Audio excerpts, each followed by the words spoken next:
Asalaamualeykum wa rahmatullahi taala wa barakaatuhu.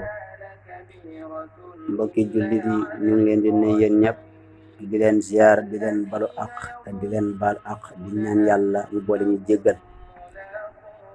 Ku déglu alquran boobu nag sa xel am ci lu mu daj muy bis bi nga xamante ni ñu ngi ko baaxoo di ko def at bu jot, muy siyaar bi nga xamante ni siyaar sunu maam alxaaji Daawda Gay sa kër Sëriñ Gay jàpp naan ko le 28 mars 2020.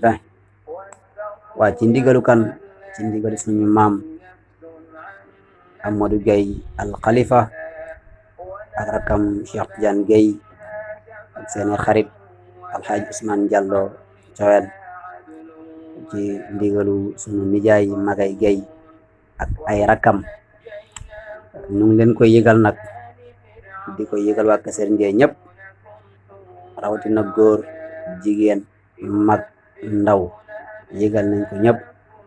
waaye di ko yëgal waa Coyen, di ko yëgal waa Kër Xambu ak Kër Maanca, Ngayen Musa Gay, Kër Jiben Suun, Kër Cendu.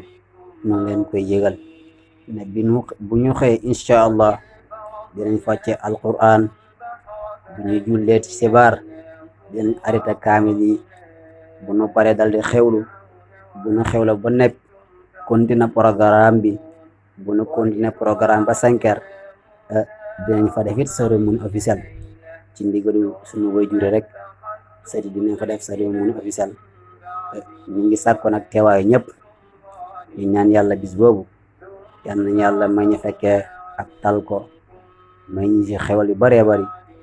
képp ku yéene dem yal na yàlla jàppandal ko, ku demit yal na yàlla def sa yokkute, ku yéene dem te mënoo demit yal na ko yàlla jàppandal ci barke yonent bi. ñu ngi leen di nuyu, di leen ziar, di leen balaax.